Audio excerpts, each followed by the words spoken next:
Hello and welcome to Baseball Barbacast, the only baseball podcast in the world that knows Aaron Judge really isn't that tall. It's all in your head, an optical illusion. I'm Jake Mintz. That's Jordan Shusterman. You know who's really tall? Jose Altuve, tall of heart. Interesting. Yeah, I don't know. I feel like if you want to have a conversation about Aaron Judge and whether he's actually, man, yeah, is it easier to argue that he's overrated in terms of talent or overrated in terms of height? Probably overrated in terms of height. Yeah, because he bangs. I think that's actually a fair assessment, but we are not going to talk about Aaron Judge's height too much on this podcast, although I think we will talk about the Yankees. He hasn't homered in 7 games at the time of this Tuesday morning recording, which is nearing a season-high homerless drought. So are we worried about him? I guess we can talk about that. We have a lot to get to, Jake. It's Tuesday. We're recording on a Tuesday. His homeless drought is 7 games. What's yours? Well, so much more. You know, I tried to end it during that softball game that we played during your bachelor party. Although, granted, I haven't played very many games really at all. So that's like, I guess, 3 games during that softball extravaganza. Okay. So that's 3 games. So I guess it's maybe not. I don't remember the game I played before that, but I also probably didn't homer during that one either. The listeners are starting to get worried. Baseballbarbacast@gmail.com if you're concerned about Jordan's lack of home run production. On this episode of Baseball Barbacast, we're going to talk a little bit about the weekend, spin it a little bit more forward than usual because we did not record on Labor Day because it is a holiday, and we observe those sometimes. So let's start with the American League because we're Americans who true, real red-blooded Americans. That's us. And we will talk about a mop that happened over the weekend because its relevance continues. The Kansas City Royals, who were like 7 to 8 outs away from mopping the Guardians last week. There were articles abound, including one from not yours truly is me, but you. Mine truly? I don't know. Jordan truly, you could say. Jordan truly, about how the Royals were here. They were formidable. Since that day, they have lost 6 games in a row. They were mopped by the Astros. They lost last night to Cleveland. And even worse than that was they lost Vinny Pasquantino in one of those games over the weekend against Houston to a broken thumb on a freak play, bang, bang at first base. The Houston Astros just carved the Royals up. In all 4 games, Houston starters allowed 1 earned run in the series. That is tough to win. Now, obviously, any mop is going to feel a lot better or worse for one team than the other. Do you want to start with Kansas City or do you want to start with Houston? Because I have some strong feelings about both. Let's do Houston. Okay. So let's start with that nugget that you just dropped there, right? Now, I know they lost yesterday in Cincinnati, and we'll fold in the Monday results to our general weekend recap. That's how we're going to do this episode. We'll do the AL first, then we'll take a break, do the NL, and then we'll hit some quick hits at the end. The Astros pitching becoming a legitimate strength after how much of a mess it was in the first, not just the first month, right? Like even when they started winning in May and into June, we were still looking at this rotation like besides Ronel Blanco, who was, throwing no-hitters every 5 days, it was just like Fromber was not very good. Verlander was out. The rookies, Hunter Brown was an atrocity. Arrighetti was getting blasted. Like all of these guys. I mean, at that point, they'd called up Jake Bloss. Like they'd calling up all these guys and it was just like, and the bullpen wasn't good, right? Like Hader and Presley was injured in a mess and Abreu was giving up runs. It was just like, okay, even if this offense starts playing like the Astros, this is, they will have to be overcoming their own pitching staff. Maybe the bullpen we would expect to regress back to being good, and that's generally happened. But now it's like they feel great about all these guys to the point where, partially because of workload, but partially because of how well everyone else is throwing, they're like, yeah, Ronel Blanco, probably not going to start a postseason game. like that's an astonishing turnaround because with Rodel Blanco was all we could count on for the first 2 months, and now he's borderline expendable for them, which is really a credit to the development of guys like Brown, the turnaround guys like Brown who we've seen over in the big leagues, kind of be able to make those adjustments, and then Arrighetti, who's been spectacular, and then Verlander obviously fits into that in a very interesting way as well. And they've needed it because the offense is freaking banged up, dude. Like Alex Bregman hasn't played it in a couple days. He's got an elbow issue. Kyle Tucker still hasn't come back. That's hopefully coming soon for them.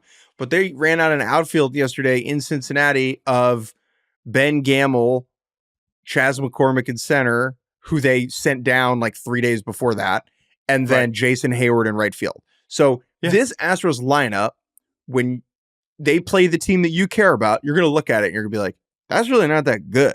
And then you're going to see Spencer Arrighetti, who you've never heard of before. And then it's the 7th inning and there are no runs for your team. Yes. However, one other name that I forgot to mention, which is very important to this. Well, two other names that have to be mentioned when we're talking about Houston. One is Yusei Kikuchi. They give up 3 prospects who are all close or at the major league level to Toronto for Yusei Kikuchi, the rental. And we said, what are you doing? Okay, it's good you went and got a pitcher that you clearly needed. I mean, no one doubted that the Astros needed a starting pitcher. So in that sense, and we even said at the time, like, okay, this is a pretty hefty price to pay for Kikuchi. But I mean, man, like, how good is Yusei Kikuchi? Well, it turns out pretty freaking good, especially once he starts throwing his slider 35% of the time instead of 20% of the time. He has been fantastic, and now you have a lot of confidence in a guy like him to start a postseason game. But then the other one, which, is Jordan Alvarez, who has once again quietly, I believe, has the second highest OPS in baseball over the last 2 months behind Aaron Judge. And it's just been ho-hum. I mean, he's settled into just that, like, so because what he's doing is never quite like historic. He's just been at this exact level basically now for four years that it's just like, yeah, that's Jordan, of course.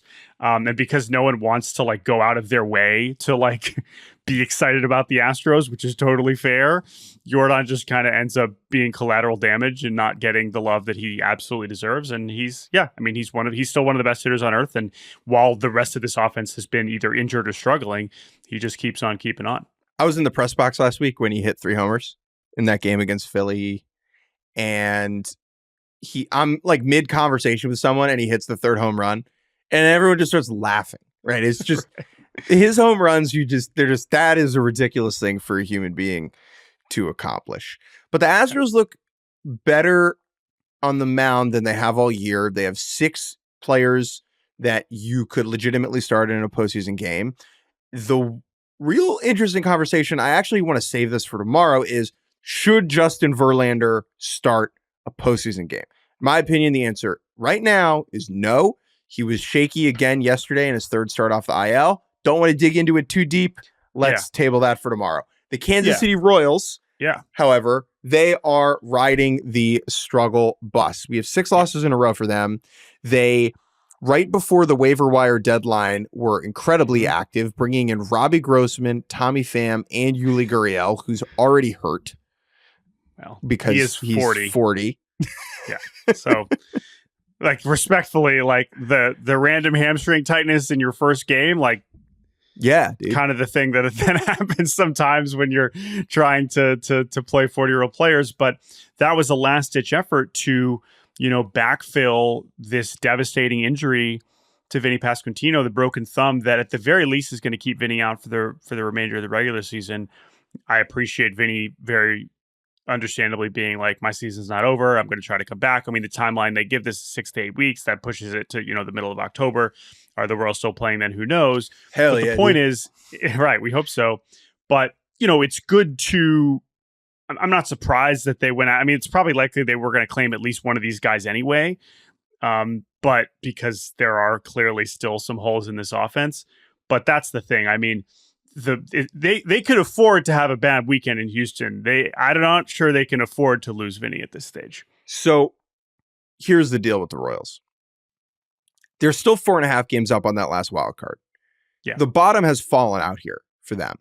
But the worst case scenario is them just falling ass backwards into October. I can't really see the Red Sox chasing them down to get into the playoffs. And then once you're in, you're in. And that if you're the 6th seed, right, and you're still only a game back of the Twins, if you're the 6th seed, your first game is either going to be against the Astros or the Guardians, right? Almost certainly. And like you have Cole Reagans and Seth Lugo have been really good, and Bobby Witt Jr. can just like win a game for you. So it's to me, the sky is not falling in Kansas City, even though they have lost 6 games in a row. So that was that big series that happened over the weekend between those two teams.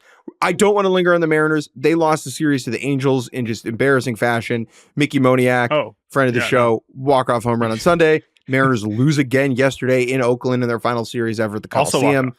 Also a walk-off. I think that let's bury the Mariners tomorrow. They are 6 games. I'm wearing my Aqua Sox hat for a reason. All right. Focus on the future. The Mariners are 6 games back in the division. Time is slipping away. I have zero faith that this group can pull themselves out of this rut they created for themselves.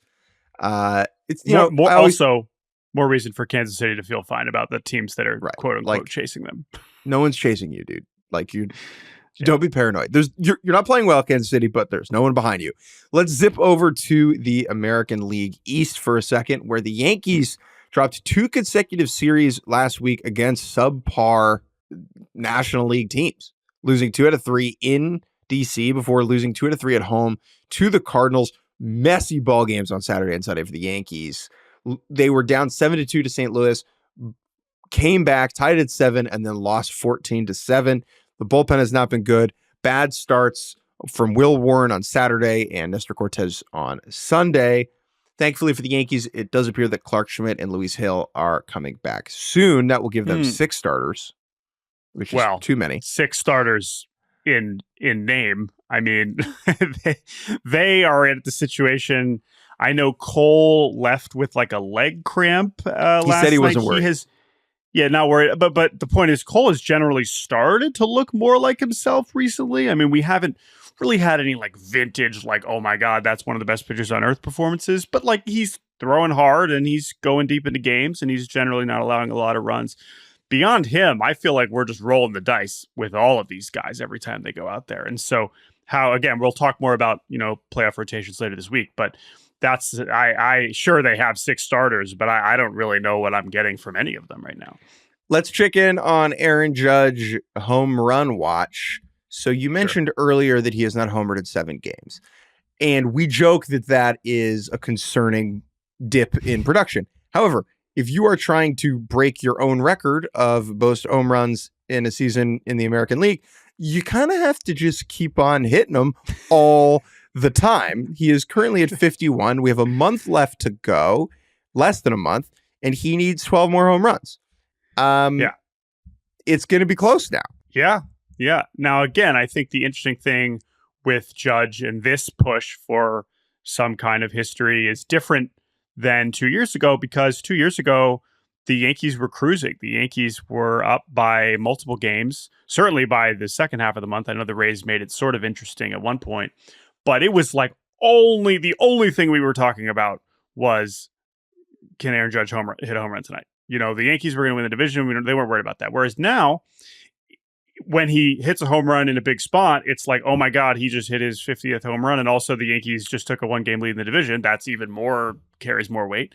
And then when he goes over 5 with 3 strikeouts, you're like, oh God, he didn't homer. And also the Orioles just passed us. And so that dynamic, I think, is going to create a very interesting last few weeks, regardless of whether he ends up with 52 or 62 or 72 home runs. I think that he is going to take his walks.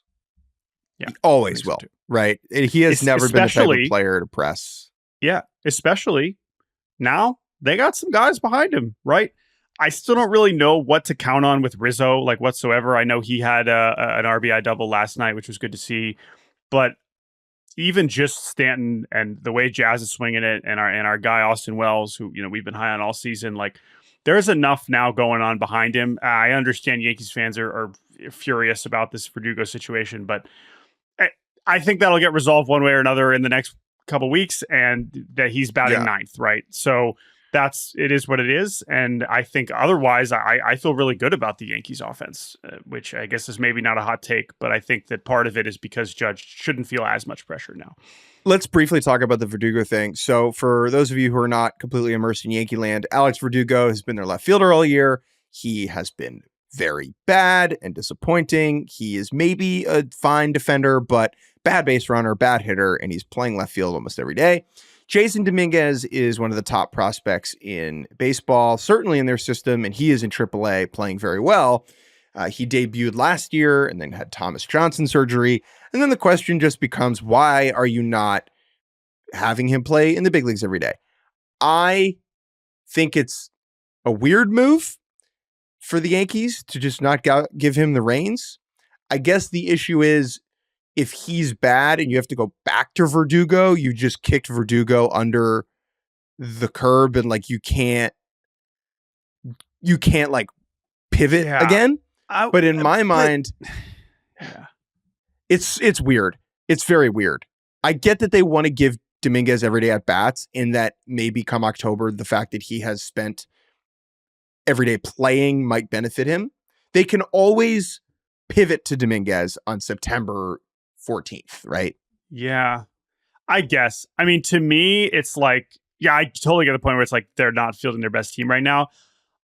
I think that's probably true. I don't think I feel this way about basically every prospect call up, which is that none of them are guaranteed to just be awesome. Now, I know the floor for Verdugo is so low right now that it seems easy to think that Dominguez can clear it, and I think I believe that too.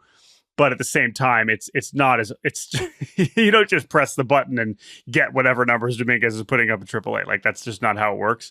So, but it is bizarre. It really still smells more like loyalty to Verdugo more than not believing in Dominguez, which that is stunning to me, I would say, at this point, considering Verdugo's a free agent at the end of this year. The Yankees remain a half game up over the Baltimore Orioles, who thankfully took 2 out of 3 against the Rockies in Colorado and then smushed the White Sox yesterday on Labor Day. I want to talk a little bit more about that later when we do nuclear overreaction. But this thing stays close and compelling, and the Orioles getting to play Chicago this week will benefit them. The White Sox have lost 11 in a row. Quickly, let's swing back to the NL Central. Guardians took 2 out of 3 over the weekend against Pittsburgh. You were at some of those games. You met our friend Saxboy in person. I Saxboy, the Pirates fan. Yes, former guest and our favorite Pirates fan, Saxboy Billy, one of the great social media additions to our lives. Met him sitting up in the cheap seats in Cleveland for Pittsburgh's win on Saturday, where Luis Ortiz looked awesome. But the Guardians' offense is starting to kind of come to life. They've got the veteran help in the rotation with Boyd and Cobb. I know you can roll your eyes at that, but like, they needed something, and those guys have been exactly what you wanted. More importantly, Josh Naylor's starting to look more like himself, his first half self. They call up Kyle Manzardo, who hit 2 home runs in his first game back as part of the September call up. Again, I'm not asking for this Guardians lineup to start, leading the league in home runs. We just need a little bit more spice. Jose Ramirez going 40-40, can't do it by himself, but he sure is trying. And so the fact that they were able to take that series, bounce back on Sunday with a big win, and then go into Kansas City on Monday and start to exact some of the revenge for what happened last week in Cleveland was a really encouraging sign. I know Minnesota won a series over the weekend and they beat Tampa Bay last night, so maybe this is when Minnesota surges with Kansas City faltering. But I feel pretty good about where Cleveland's at right now. Let's talk about the Twins a little bit more tomorrow. I think they're lying in the grass a little bit. I'm pretty interested. And if I was an American League team, I'd be a little worried about the Twins. Let's take a break. When we come back, we will do the National League. And welcome back to Baseball Barbacast. The Phillies, they played the Braves over the weekend. And these are games, they're so good, dude. The Phillies-Braves games were so entertaining. It's crazy. Yeah, these have been pretty much consistently again, just regular season. Of course, the postseason is part of the context, but at the same time, I mean, these just the characters involved, and especially now that we're adding new characters to the mix. That's one of the most fun things about kind of the ongoing rivalries like this is being able to insert new ones, which now, especially with how injured the Braves have been, we're seemingly getting them every time they play. There's like another new Brave that's either on the mound or somehow in the starting lineup and either making horrible mistakes or making huge plays and getting 5 hits. Like, this is so many interesting just rotating pieces with the Braves, whereas the Phillies, I mean, they haven't changed an ounce for over the last 3 years. So two things. One is Whit Merrifield becoming a main character in the Phillies-Braves rivalry is hilarious. Yes. And then the other is Carlos Estevez, who this is his first time pitching in this type of atmosphere after, remember, he was on the Angels and the Rockies. Okay. Now, I think he may have been on a competitive Rockies team back in the year 25 AD, but still. No, I think, but the point. This is not someone who was. He pitched in. Again, it's wild that like the Rockies made the postseason more recently than multiple other major league teams. Okay, he pitched in the 2017 wild card game against the Archie Bradley triple game. The Archie Bradley triple game. He pitched and allowed a run in that. Did he allow the triple to Archie Bradley? Sorry, I'm going to look at this anyway. Sorry, continue. My point is, this is not somebody who was pitched in like legitimate high leverage situations. And for him to go out there on Sunday in that 11-inning game and get 2 scoreless innings in relief in extras, right? Throwing a scoreless top of the 10th and top of the 11th with the runner starting on second is very hard to do. And it was cool to see him feed off that energy. But the Phillies take 3 out of 4 from the Braves. I would say the 3 main characters in this edition of the rivalry was Nick Castellanos, who is absurdly locked in right now. He is swinging at everything still. And for whatever reason, Grant Holmes, Braves reliever, just kept throwing him fastballs. Hits a go-ahead 2-run home run in the first game on Thursday. And then in the biggest spot, Sunday night, Braves have a chance to take it to 12 and even the series up. 1-2 fastball up in the zone. Castellanos single up the middle, game over. Casty, when he's going good, is just an utter delight. And the Phillies certainly hope he can carry it into October. Second main character that's worth introducing, Spencer Schwellenbach. Please talk about him. This is someone that I feel like we really did not. Again, there are a lot of call-ups now that we just don't have enough time to like spend 20 minutes on. But this is clearly proving to be one we should have spent more on because, listen, we're 16 starts into the Spencer Schwellenbach experience. And while the ERA is, 3.69 doesn't necessarily jump off the page. The FIP is closer to 3. He's got, more than a strikeout per inning. He's throwing a ton of strikes. And if you like, bright red baseball savant pages, holy crap. Like you take a look at his underlying metrics and you realize how much Spencer Schwellenbach, a former 2-way player at Nebraska, is doing well. And this is just one of those great examples. And I mean, the Braves have obviously had a lot of success developing pitching, but this is someone who was the shortstop and closer in college. And, it was one of those ones where it's like, man, he could probably do both. He could probably develop as like a 3rd or 4th round infielder, but they saw the upside on the mound because you hadn't seen that much of it on the mound. And while he did, I believe, get TJ pretty much right after he signed, once he came back and was a full-time pitcher and developing as a starting pitcher, it just came together really, really, really quickly. But what's so amazing is the strikeouts that are coming right now. I mean, he was not striking out that many guys in the minors, and he's just dominating. What he has done is legitimately remarkable because of how he's doing it. Let me explain. So, gets drafted, gets Tommy John, does not throw a pitch in the minor leagues until 2023. Okay? He is not racking up outs with fastball slider, 2-pitch pitcher, whatever. Opposite, He has a legitimate 6-pitch mix. He's throwing 6 different pitches, and he has gotten to that point with less than a year of minor league development.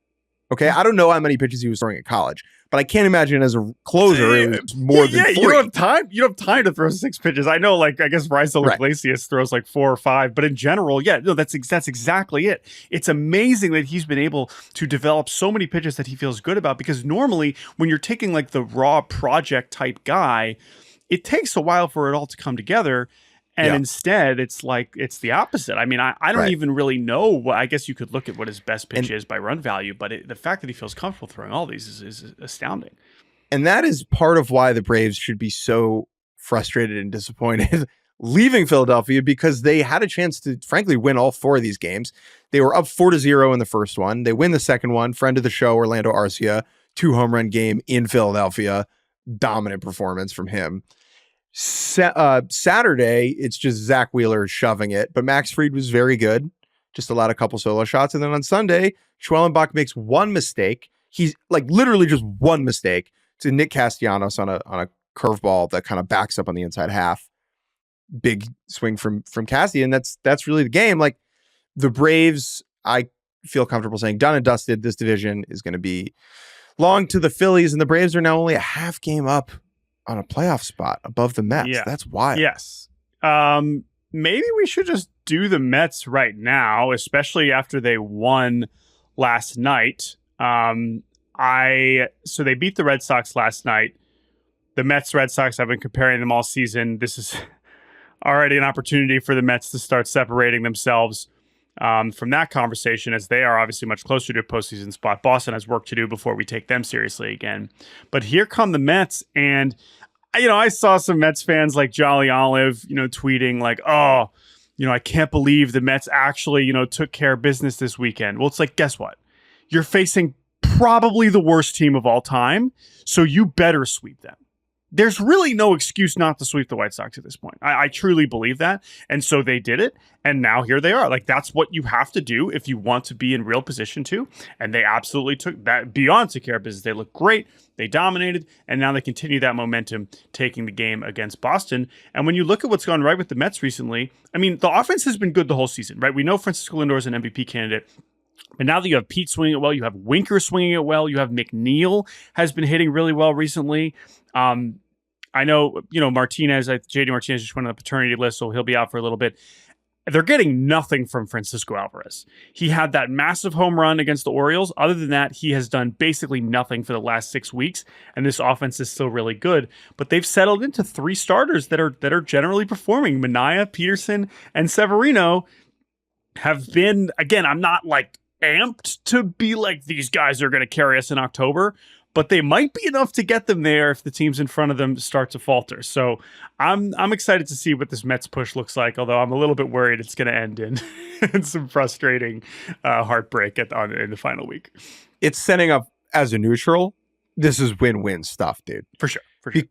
The Mets being in it is, whether they succeed or fail, is just better for the sport. Yep. Because you get to watch Mets fans watch the Mets, which is my favorite team, is watching Mets fans. Other stuff in the National League, and then we'll take a break. Dodgers, 3 out of 4 over the Diamondbacks. We theorized, hypothesized, could the Padres or Diamondbacks, chase the Dodgers down and win the division. I was kind of in on that, and now I look like an idiot almost right away. Dodgers are going to run away with this, I think. Yeah.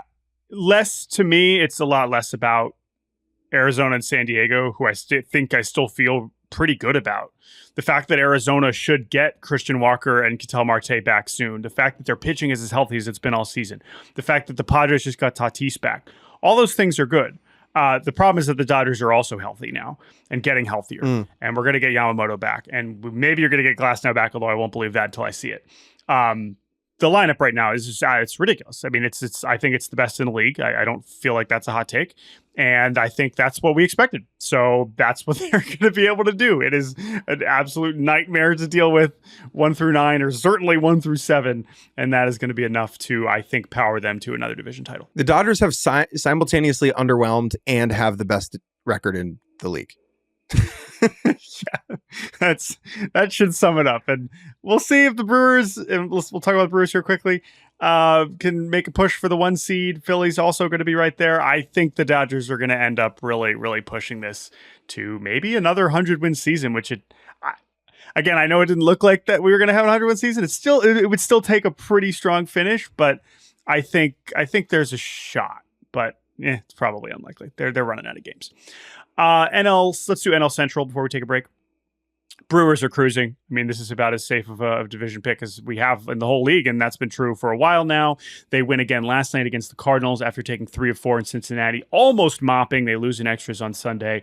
And listen, they are remarkable. I think it is the most impressive season compared to expectations. That, I mean, them versus Kansas City is close for that discussion, but to be this dominant the whole season, to be this good at so many different things is both shocking, but also let's not underrate the talent that is playing ridiculously well right now. They have one of the 2 to 3 best catchers in the league. They have an ascendant superstar in Jackson Chourio, who's been playing like one of the best players in baseball for 3 months.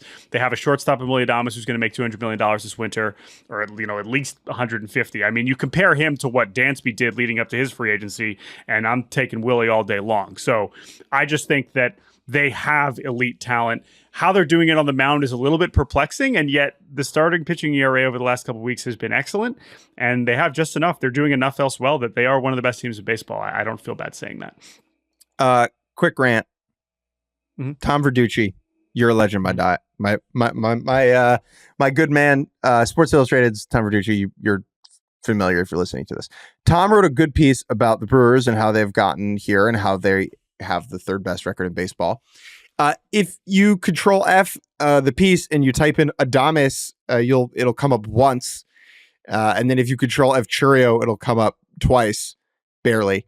And it has big Moneyball not mentioning the rotation or Miguel Tejada energy. And 100%. Right? It's like the Brewers, what they're doing on the margins is amazing, right?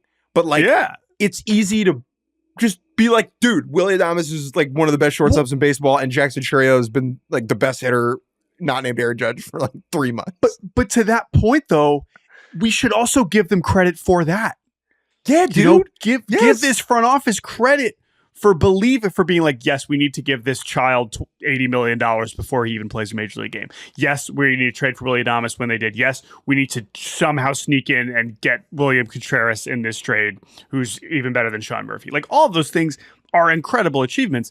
But let's not just use them as throwaway lines, because they are driving this bus. I mean, they are the stars that are the reason why they are able to win so much without Christian Yelich. So there are a lot of things on the margins that are happening, and we love Pat Murphy. All those things are true. But yeah, we should not be overlooking the star level talent that they have as well. Adames Chourio Contreras is very real. Yeah. Yeah, it is very, very, very real. Did you see the Willie Adames fun fact that blew my mind yesterday? Yes, the home run king, dude. Tied Ken Griffey Jr. in 1996 for most 3-run homers in a single season, with 13. And Griffey in that year had, I think, 49 total home runs, and Willie has 29. So that efficiency for 3-run home runs is astonishing. If I'm the Brewers, here's a real question. If you're the Brewers, and you got bases loaded, nobody out, and Willie Adames is up, do you get picked off first base on purpose to set up a 3-run homer? Because you know he's better that way? That's something A-Rod would believe. Or do you...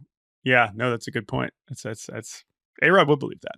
I'm just playing 3D chess, that's all. Last thing on the NL Central before we take a break is... Here come the Cubbies. Oh, and then you blow it against the Pirates on Monday. I was going to be really excited to do a lot more Cubs chat on this episode. And then Jorge Lopez gives up 2 homers late in the game on Monday, and we're a little bit less excited. Now, listen, the reason the Cubs are in this conversation now are because they have beat up on bad teams, which is what you need to do. They beat up on the Rockies, they beat up on the Marlins, they beat up on the Nats, and now they should be beating up on the Pirates at home. They dropped the series opener. They are still in the mix now. And as we mentioned, I think at the end of last week, they still have a very favorable schedule the rest of the way. They do have the Dodgers and Yankees coming up over the next week. If they can just hold steady in that one, they too can be relevant at the end of the season, like the Mets. The key players to know for them, Ian Happ, Seiya Suzuki, have been awesome. They're really not getting much from Cody Bellinger. They're not getting much from the guy they traded for when they weirdly bought at the deadline with Isaac Paredes. That's not happening, but enough else is going right offensively. I know Justin Steele got scratched today with elbow soreness. That's a little bit scary and kind of putting a damper on the vibes, but the Cubs have a path here to be relevant again over the last few weeks. 3rd best record in baseball since the trade deadline now, behind only the Padres and the Diamondbacks. Let's take a break, and when we return, we'll laugh. And welcome back to Baseball Barbacast. Jake Mintz, Jordan Shusterman. Bit of a shorter episode today because I need to go get my marriage license. No big deal. Congrats on the matrimony, bro. I would like to begin with a nuclear overreaction. Oh, sure, yeah. Okay. The Baltimore Orioles are the team I think the most about. Okay. Natural. And yesterday I was watching the Orioles play the Chicago White Sox. And the experience of watching the team you care the most about play the Chicago White Sox in 2024 is a fascinating experience. It is a lose-lose because it is probably going to end in a win. I'm talking about the experience. Playing the White Sox is good. Watching your team play the White Sox, at least in the beginning, is bad. And here's why. The Orioles go down 2 runs in the top of the first. Okay. And you can't believe it. The incredulousness. What are we doing? This is the White Sox. You can't be losing to them. It's a lose-lose. If you beat them, well, you're supposed to. And if you lose, the sky's falling. Now, look, did the Orioles win 13-3? Yes. But the nuclear overreaction here is me in the first inning watching the Orioles struggle against the Chicago White Sox. Yeah. And respectfully, I mean, it's Corbin, not just the Orioles against the White Sox. It's Corbin Burnes against Chris Flexen, who, God bless what Chris Flexen did for the Mariners during his stint there and his esteemed stint in Korea. He has an argument for being the worst starting pitcher in baseball this year. And that you were losing that game for like 20 minutes. And that's a bad feeling, right? Ultimately, the Orioles score a bunch of runs because that's what they should do. The White Sox run differential drops to negative 301. Wow. and that's so much. 108th loss of the season. I've already said it before. At this point, I will be astonished if they do not break the record for worst record in Major League history. Again, 120 losses, 96-2 Mets. If they don't lose 120 games, I will be floored. Floored if they don't get to that. Honestly, 125 seems pretty standard. Or expected at this point. They are the worst team I've ever seen. I think they might be the worst team any of us ever see. I hope for baseball's sake that is true. But I do obviously feel for White Sox fans and the guys on the White Sox who are trying their best. But the Orioles should feel fine, and they should continue to beat the White Sox this week and hopefully gain some ground in the American League East. Any nuclear overreactions out there in Ohio? Yeah. Mariners just lose out. You're done? It's done? I'll say this. Can you announce it? You got to announce it done.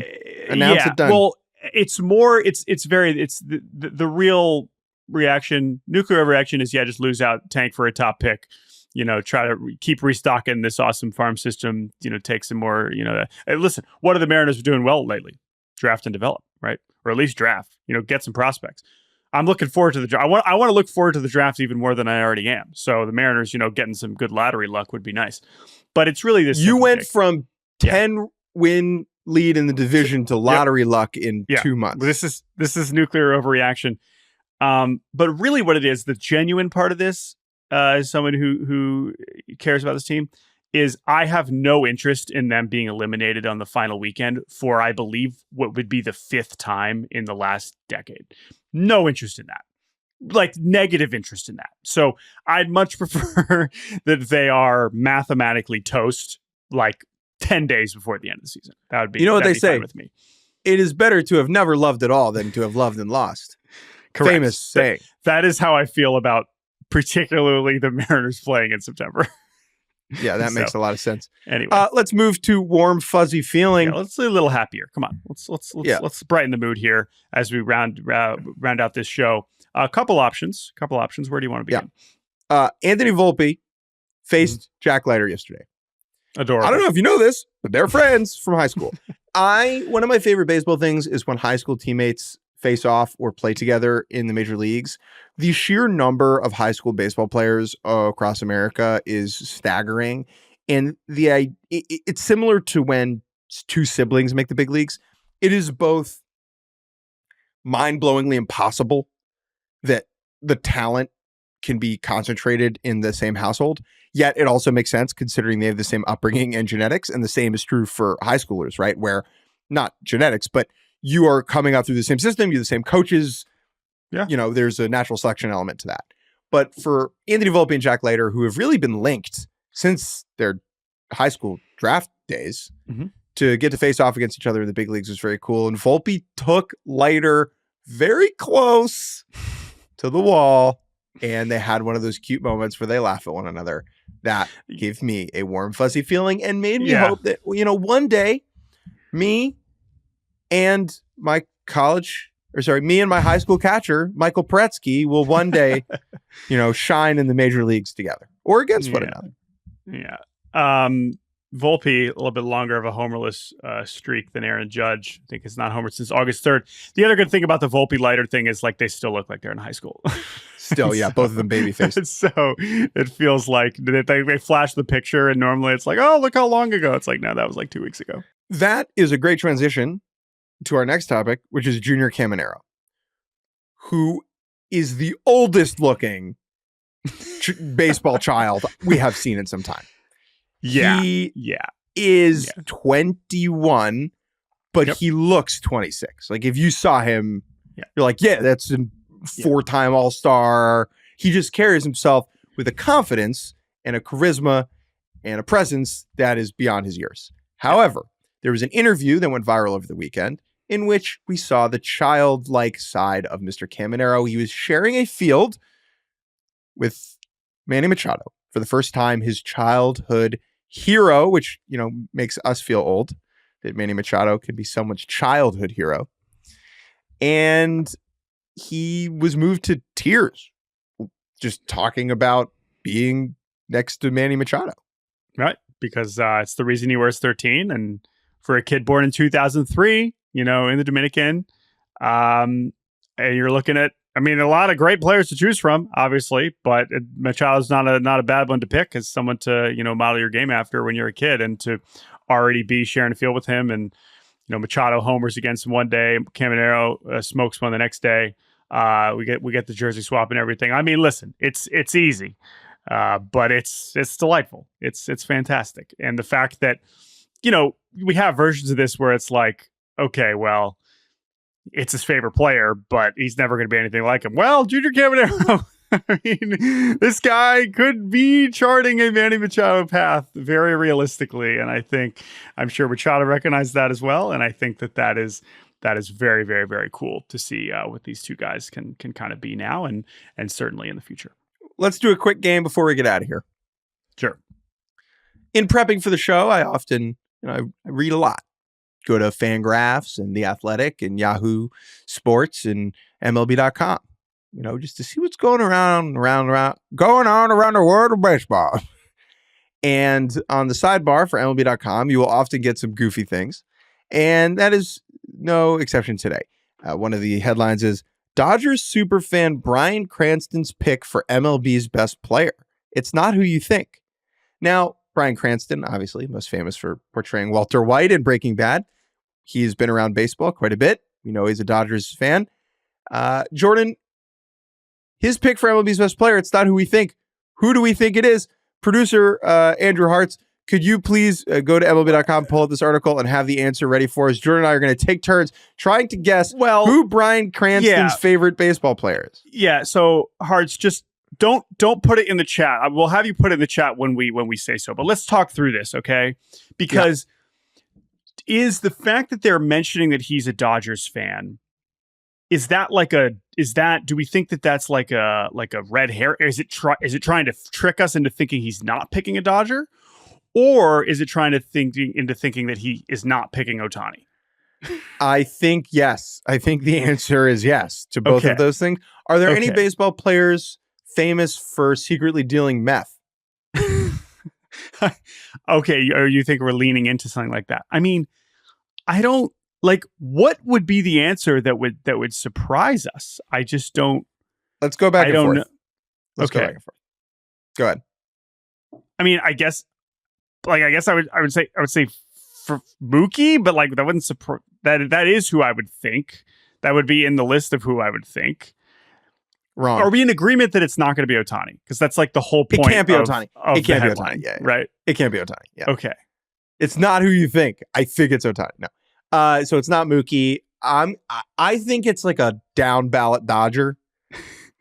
I'm gonna say Kike Hernandez. I'm gonna say his favorite Major League Baseball player is Kike Hernandez. No. It says pick for MLB's best player, not his favorite player. Oh, it says best? Yeah, that's the headline. Oh, Dodgers superfan Bryan player. Cranston's pick for MLB's best player. Is it Kike? Sorry. It's not Kike. Best. Okay, so best. Oh, okay. Best. It's not Mookie. Hart said it's not Mookie. It's not Kike. Okay, I'm gonna go. And it's not Ohtani. I'm gonna say Freddie. Freddie Freeman, Freddie. best player. Not Freddie. Not Freddie. We've been told not Freddie. Is it a Dodger? Wait, Hearts, can you confirm that it's a Dodger? It can't be a Dodger. We just guessed all the Dodgers. Not a Dodger. Could it be a D-back? They're playing so the D-backs. MLB's best player. And you have to remember, Bryan Cranston seems like somewhat of a ball knower, but there's no way he's saying Jarren Duran, right? No, like, but then he's probably is it just as simple as he's saying Judge and it's not a Dodger? Yeah, that's probably could be Judge, answer, right? Could be Bobby.